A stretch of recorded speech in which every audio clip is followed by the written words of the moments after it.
Tawagin niyo na lamang po ako sa pangalang Joseph ng Agusan del Sur. Ang kwentong ibabahagi ko nangyari noong taong 2001. Tandang-tanda ko pa ang taong ito dahil ito ang kauna-unahang pagkakataong nakaengkwentro kami ng mga pinsan ko ng isang pangyayaring hindi ko makakalimutan.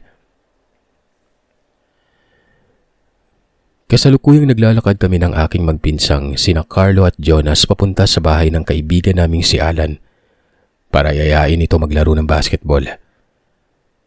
Nang may madaanan kami mga taong nag-uumpukan sa gilid ng daan. Dahil sa pagiging osesero ni Jonas, ay walang pasabing nagmadali siyang lumapit at nakikisiksik sa mga taong nag-uumpukan para alamin kung anong meron at bakit parang aligaga mga ito. Na tila ba may tinitingnan at kinatatakutan. Kagad din naman kaming sumunod sa kanya at nakikiusisa na rin. Noong makalapit na kami ay nalaman naming may bangkay ng tao sa paligid ng daan. Wakwak ang tiyan. Kamuntikan pa akong maduwal nang makita ko ang kaawa-awang sinapit ng bangkay. Halos magkalasa na ang lahat ng laman loob nito. May mga kalmot din yun sa mukha at braso na para bang sinubukan nung makapanlaban bago binawian ng buhay. Habang nakikiosyoso ay narinig ko ang usap-usapan ng mga matatandang kababaryo namin. Ayon nga sa mga ito, mukhang aswang umano ang dumali sa taong yon. Dahil wala naman umanong matinong tao ang kayang gumawa ng ganon. Kumontra naman ang ibang matanda at sinabi ng kani-kanilang mga opinyon tungkol sa bangkay na kasalukuyang inaasikaso ng mga nanunungkulan sa barangay. Mali ka nang sinasabi, Susan. Hindi aswang ang pumatay dyan. Ano ka ba namang matanda ka? Huwag kang gumawa ng kwento. Tinatakot mo lamang yung mga kababaryo natin. Saway ni Mang Junior. Pinandilatan ni Aling Susan ng mga mata si Mang Junior at sinabihang kung hindi aswang ang dumali doon sa nakahimlay na bangkay. Ano? Sa tingin ba daw ni Mang Junior ay may matinong tao ang kayang gumawa ng ganun kabrutal? Baka naman may nakaaway yung taong yan O kaya naman may mga nadihadong tao at nagtanim yun ng galit. Tapos humanap lamang ng tiyempo para makagante. Turan nito. Ay, ewan ko sa yung gurang ka. Kung ano-ano na lang yung pumapasok dyan sa kokote mo. Dinaig mo pa yung teleserya kung gumawa ng kwento.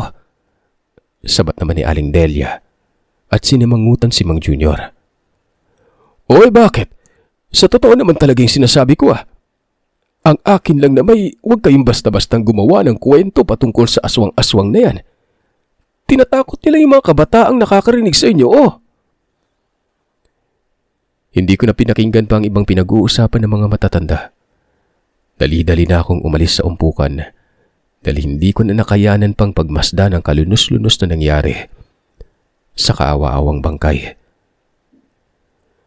Magmula nga ng araw na yon ay kumalat na sa baryo namin ang tungkol sa aswang na namiminsala. Maaga nang nagsasara mga tindahan pagsapit ng takip silim. Dahil sa takot na nararamdaman nun. Sunod-sunod na rin ang mga bata at matatandang nagkakasakit sa baryo. Ang iba naman ay nagsasabing kinulam umano ng matandang nagpabalik-balik sa baryo namin. At ni isa ay walang nakakakilala at walang nakakaalam kung sino man ang matandang lalaki at kung tagasan. Basta bigla-bigla na lamang yung sumusulpot sa baryo at gumagala-gala na para bang may hinahanap. Magkaganon pa man, dahil sa wala namang ebidensya mga tao na ang matandang lalaki nga ang may kagagawan. Sinaway sila ng nakakataas sa baryo. Sinabihang huwag basta-bastang magbitaw ng mga salitang wala namang katotohanan. Baka ikapahamak pa umano ng matanda ang mga ipinapakalat nilang usap-usapan nun. Alam nyo, tama lang naman yung sinabi sa atin ni Mang Celso. Dapat ay hindi tayo basta-basta mambintang. Lalo na at wala naman tayong katibayan na ang taong yun talagang may kagagawan. Wika ng aking ama nun sa mga kumpare niya nang minsang mag-inuman sila sa bakuran ng bahay. Sumang-ayon naman ang mga kumpare niya at napagkasunduan nga ng mga itong suwayin ng kani-kanilang asawa para matigil na ang pagpapakalat ng mga maling tsismis tungkol sa matandang pumapasok sa baryo namin. Kinagabihan ng araw na yon, muli kong nakita ang matandang lalaking palakad-lakad sa kalaliman ng gabi. May daladalang saklay. Mabagal lamang itong maglakad at nagpapalinga-linga pa. Tuloy ay hindi ko maiwasang mag-isip na baka tama nga ang kumakalat na usapan sa baryo na isa itong aswang o hindi kaya'y mangkukulam na siyang may sala sa lahat ng mga nangyayari. Pero sa kabilang banda ay naitanong ko rin sa sariling, paano maging aswang ang matandang yun Kitang-kita namang hindi na nga halos ito makalakad kung walang bitbit na saklay palagi. Napawi lamang ang pag-iisip ko na malalim nung hindi ko na makita pang matanda. Marahil ay umalis na ito kaya't pumasok na ako sa silid para magpahinga. Pero hindi pa man ako tuluyang nakakapasok sa loob ng kwarto. Nagulat ako noon nang makarinig ako ng kalabugan sa labas ng bahay. At kasunod nun ay ang paghuni ng ibon. Mabuti na lang at hindi pa pala tulog ang aking ama ng mga oras na ito. Agaran itong lumabas ng kwarto nila at tinanong ako kung narinig ko ba umano ang huni ng wakwak. Tumango naman ako at sinabi sa kanyang narinig ko yon. Sige na, pumasok ka na sa silid mo. Huwag mo nang pansinin yung huni-huni na yan. Aalis din yan maya-maya kapag nanawa na sa kung anong pinaggagawa niya sa buhay. Wika ni tatay. Natatakot man ay sinunod ko ang utos niya. Pumasok na ako sa kwarto naming magkapatid at ipinikit na lamang ang mga mata't habang pinapakinggan ang nakakakilabot ng huni ng wakwak sa labas ng bahay. Kinabukasan ay muli na namang umugong ang usap-usapan patungkol doon sa aswang na yon. Dito sa parte na ito, hindi na talaga maipagkakailang aswang nga ang namiminsala sa lugar namin. Nagkanda matay-matay na mga lagang hayop. Pero ang malaking tanong ng karamihan, sino ang aswang? Isang araw, magdadapit hapon nang ayain ako ng mga pinsan kong pumunta sa bahay ng kaibigan ko na si Jonas. Sa kabilang purok lang. Piyesta doon kaya't maraming pagkain ang inihanda ng pamilya ng kaibigan niya at inimbitan siyang pumunta. Ayaw niya namang mag-isang pumunta doon kaya't sumama umano kami sa kanya. Nung una, tumanggi ako sa paanyaya niya at baka hindi ako payagan ng aking ama noon. Kilala niya naman si Papa. Hindi yun basta-bastang pumapayag, lalo na sa usaping lakwatsa. Pero sadyang mapilit talagang pinsan ko Sir Seth gawa ng siya na mismo ang nagparaalam sa mga magulang ko. Partida, napapayag niya mga magulang ko nang walang kahirap-hirap noon. Hindi ko alam kung ano ang mga pinagsasasabi niya sa mga magulang ko para mapapayag ang mga ito ng ganon-ganon lang. Mahigit isang oras din ang binagtas namin bago nakarating sa bahay ng kaibigan ni Jonas. Nang makapasok na kami sa loob ng bahay, nagtataka ako at naitanong na rin sa isipan, bakit parang kakaiba ang amoy na nalalangap ko sa loob ng bahay nila? Ibang-iba sa mga pangkaraniwang bahay na napupuntahan ko. Hindi ko maintindihan kung anong klaseng amoy ba yung nalalanghap ko noon. Kung amoy ihi ba ng pusa o amoy ng malansang dugo na matagal nang hindi nililinis. Napakasangsang sa ilong. Nagulat pa ako nang biglang bumukas ang pintuan sa kusina. Iniluwado ng isang babaeng hindi naman gaanong katandaan. Agad namang lumapit dito ang kaibigan ni Jonas at ipinakilala kami sa isa't isa. Doon nga ay napag-alaman kong nanay siya ng kaibigan ni Jonas noon. Magiliw kami nitong dinala sa kusina at ipinaghanda ng pagkain. Uy, insan, teka lang. Awat ko kay Jonas noon. nung sasandok na sana siya ng pagkain. "Bakit na naman?" ungot niya. Inalis yung kamay kong pumipigil sa kanyang sumandok. "Hindi ba't yung sabi mo sa amin, may handaan dito sa pupuntahan natin?" "O meron nga.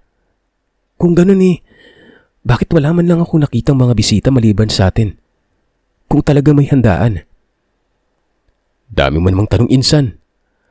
Alam mo, kumain ka na lang at huwag mo nang matanong-tanong pa ng kung ano-ano dyan. Nakakahiya sa pamilya ng kaibigan ni Jonas kapag narinig ka nilang nag-uusisa." Saway sa akin ni Alan. Ewan ko ba kung bakit pero nang mga sandaling yon nakaramdam ako ng hindi maganda. Nawalan ako ng ganang kumain kahit na masasarap ang mga pagkain nakahain sa pagkainan. Nang tingnan ko si Jonas, walang sawang nilalantakan at tinikman ang lahat ng mga nakahaing pagkain sa hapag nun. Sarap na sarap siya. Wala siyang pakialam kahit na sinabihan ko siyang maghinay-hinay sa pagkain at baka mabilaukan pa siya sa sunod-sunod na pagsubo nun. Parang 1 o 2 nguya lang yata ang ginagawa niya tapos nilulunok niya kaagad. "Napakasiba mo talaga pagdating sa pagkain. Wala kang patawad kahit na pinagtitinginan ka na ng mga kaanak ng kaibigan mo." Sambit ko pa. "Hayaan mo lang sila, pre. Gutom ako Tsaka masarap yung mga pagkain hinain nila. Kaya anong magagawa ko?" Tugon niya. Napapailing na lamang ako, tanging kamote na lamang ang nilantakan ko. Siguro, kaya nawalan ako ng ganang kumain noon kahit na masasarap naman ang mga nakahain. Dahil sa nalalanghap ko pa rin ang paminsan-minsang malansang amoy sa kabuuan ng bahay. Matapos naming kumain na lumabas na kami ng bahay noon. Sa bakuran na kami tumambay dahil may iilang bisita na ang nagdatingan at sila na ang pumalit sa pinagpwestuhan namin kanina. Saglit na nagpaalam akong magbanyo at iniwan ko na muna mga pinsan ko at kaagad na pumunta ako sa palikuran. Ang kaibigan naman ni Jonas ay pumasok na rin sa loob ng bahay at may kukunin lamang umano saglit noon. Pagbalik ko sa upuan kung saan naroroon ang mga pinsan ko, ay nakita kong may nilalantakan na namang pagkain si Jonas noon. Narinig ko pang nagtanong si Carlo kay Jonas kung hindi pa ba raw ito busog. Gayong kanina pa ito kain ng kain. Pati ba naman umanong pansit na binigay ng kapitbahay ay hindi pinatawad ng pinsan kong ito. "Nakakahiya ka, insan. Ano na lang yung sasabihin ng kaibigan mo? Oras na malaman niyang kinain mo yung pansit na binigay ng kapitbahay nila."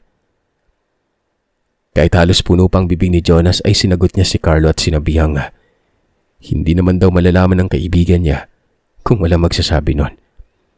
Isa pa, konti na lang at mauubos niya ng pagkaing ibinigay ng kapitbahay. Huwag na raw kaming umangal pa. "Kung gusto niyo, bahagian ko pa kayo sad niya. At akmang bibigyan niya na ng pansit si Carlo at Alan. Umiwas ang dalawa. Saktong pagbalik ng kaibigan ni Jonas ay naubos niya ng pagkaing nilalantakan. May bitbit na inumin yung kaibigan niya na ito at inaya na kami nitong mag-inom. Bandang 7:00 na ng gabi nang magayang umuwi si Alan. "Tara, uwi na tayo." Maayos na nagpaalam kami sa pamilya ng kaibigan ni Jonas.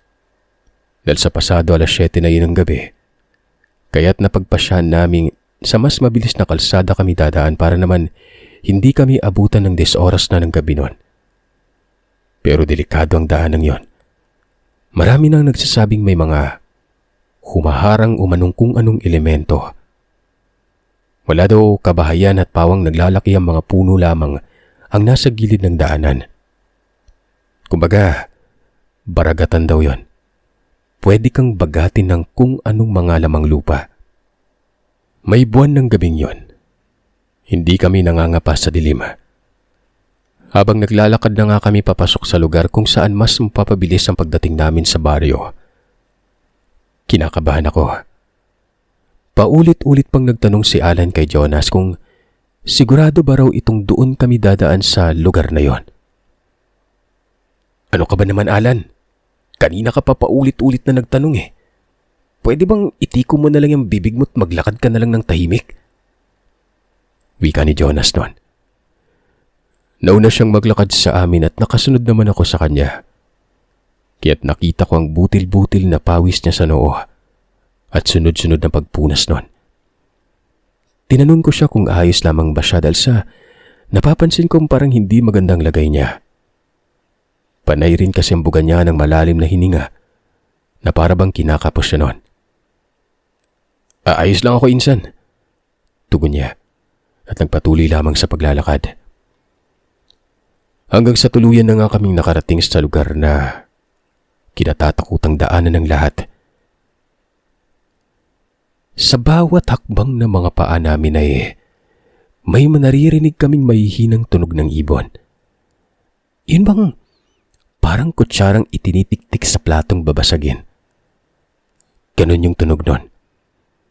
Sa tuwing sinusubukan naman naming huminto sa paglalakad para pakinggan ang tunog na naririnig, ay bigla-bigla din naman yung nawawala. Pakiramdam ko din ang mga oras na yon. May mga mata ang nagmamasid sa amin mula sa kung saan. Tara, bilisan na lang natin maglakad at baka mabagat pa tayo dito. Wala pa namang kabahayan. Wika ni Alan. Tumikhim ako at pilit na pinapalakas ang loob at nagmadali nang maglakad nun. Inisip kong guni-guni ko lang ang naririnig na tunog ng tik-tik at hindi yun totoo. Hanggang sa walang ano-ano, may biglang humarang sa amin nun. Kitang-kita namin sa hindi kalayuan. Tumawid ito ng daan at huminto sa gitna. Huminto din kami sa paglalakad at tinitigang maigi kung sino ang nakatayo na yon. Sino yan, pre? Matanda ah. Bakit kayo humarang yan? Bakit nandito yun mag-isa? Tanong ni Carlo nang hindi inaalis ang tingin sa matandang yon. Langya, baka yun na yung sinasabi nilang aswang, pre. Yari talaga tayo nito. Mukhang hindi na tayo abutan ng bukas ah. Hindi na napigilang bulalas ni Alan nun. Sinabihan ko si Alan na huwag pag-isipan ng hindi maganda yon. Dahil baka naman nagkataon lang na dadaan lang din ito papunta sa purok.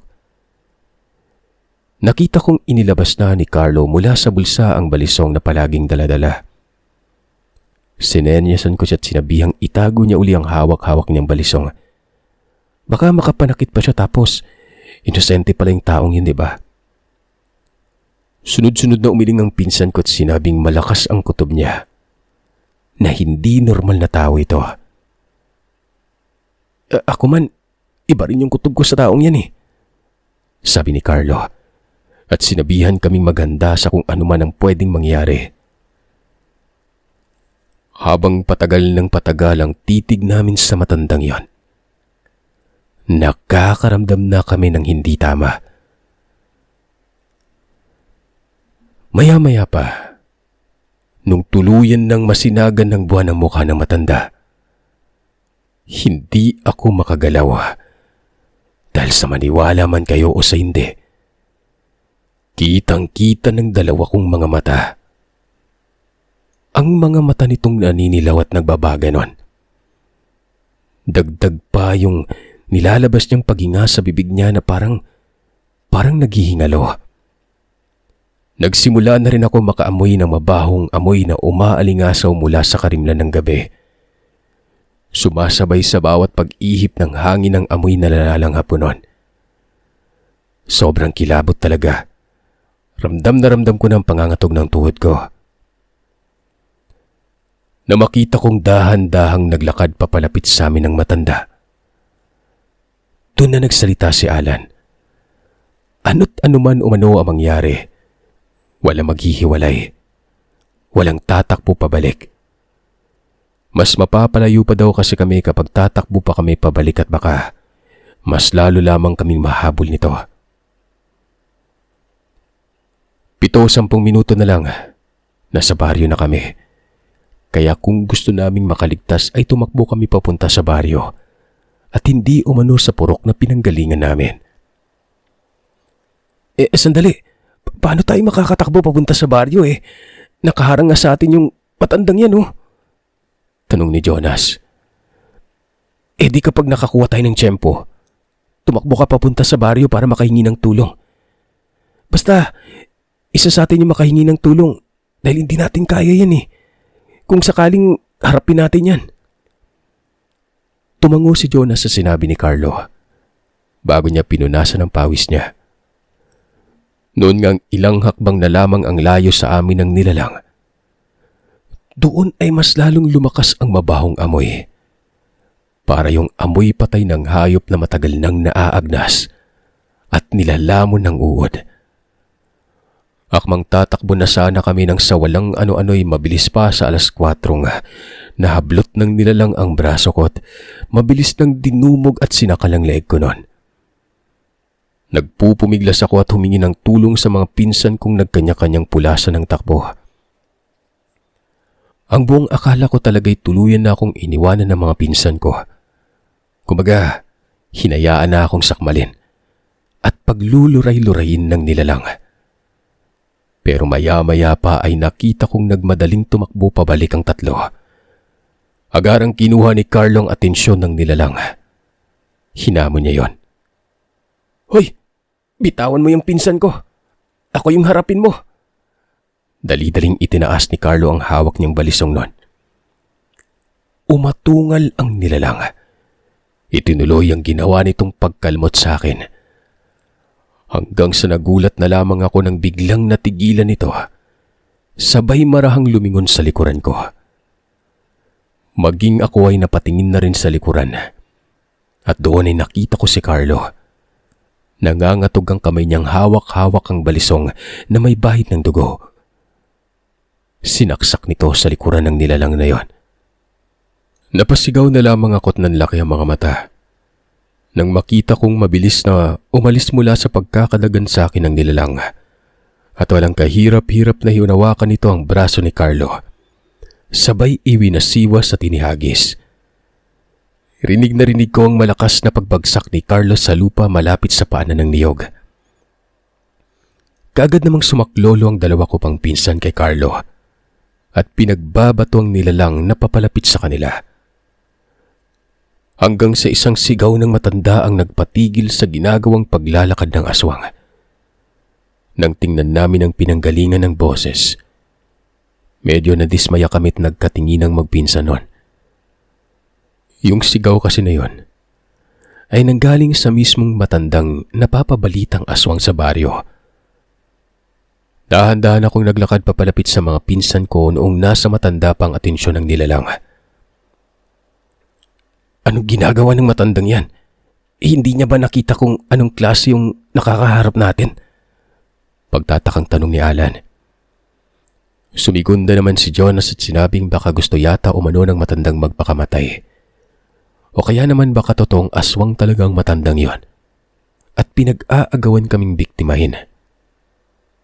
Hindi aswang yan.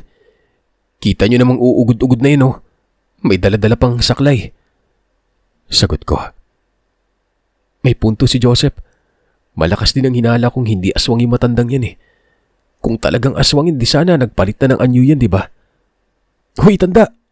Anong ginagawa mo? Sigaw ni Alan. Manahimik kayo.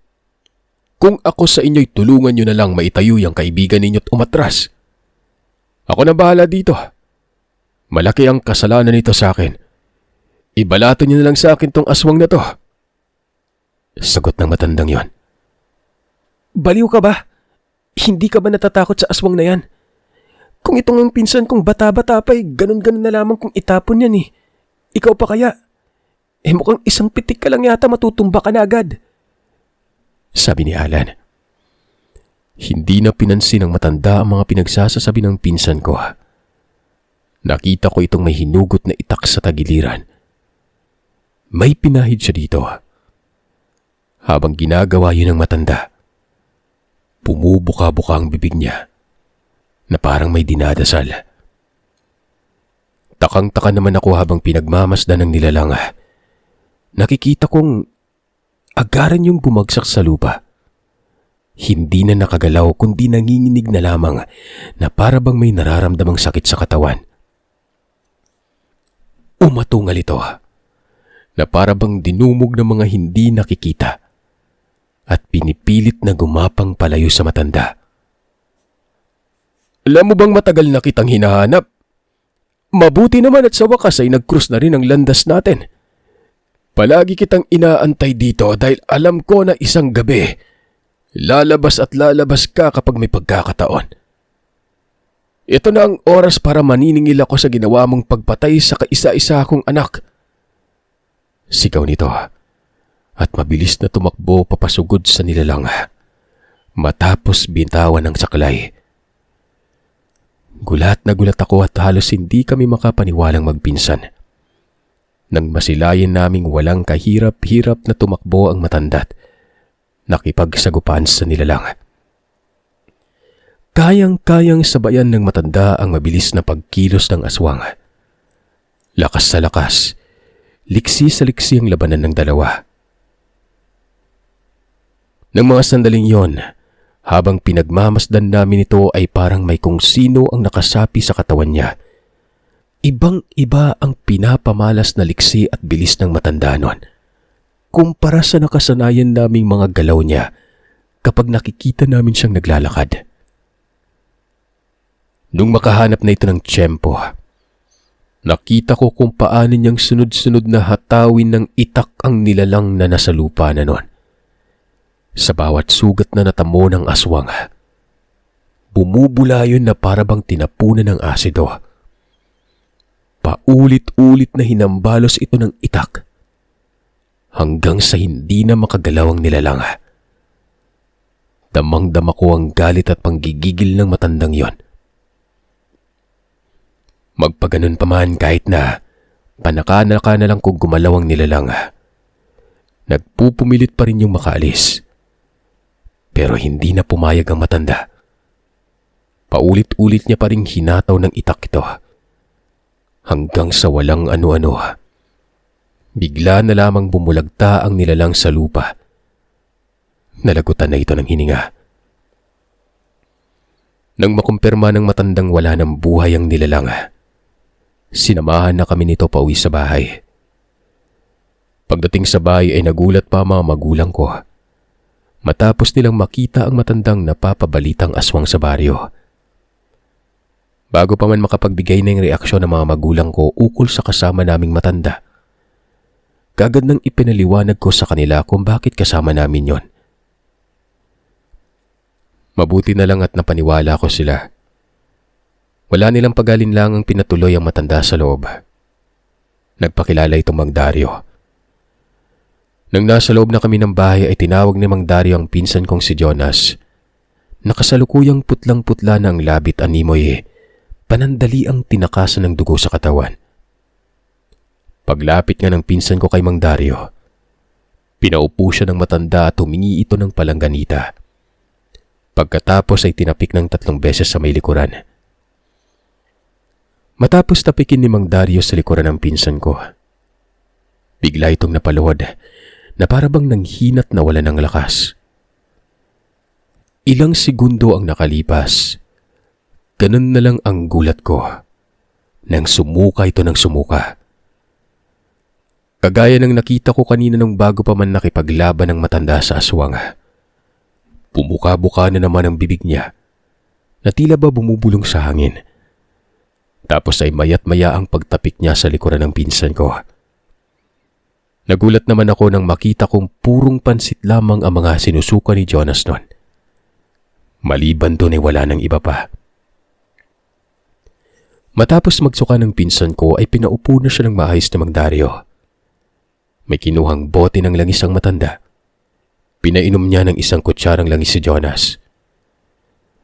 Matapos uminom ng pinsan ko, ilang segundo ay dumigay siya ng pagkabaho-baho na aakalain mong kumain ito ng kumain ng kamote. Tapos umutot. Napatakip pa nga ako sa ilong. Nagmadaling dumungaw sa bintana para makahinga ng maayos. Anong ginawa niyo, Mang Dario? Bakit biglang nawala yung bigat na nararamdaman ko? Pati yung pananakit ng sikmura ko nawala din. Tanong ni Jonas. Ipinaliwanag sa kanya ng matandang nalaso nung mano siya sa handang pinuntahan namin. Pero wag na raw siya mag-alala pa dahil lahat ng nakain niyang may lason, nailabas na ng sikmura at naidigay niya na.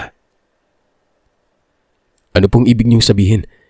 Yung mga pansit na isinuka ng pinsan namin, yun yung may lasong nakahalo?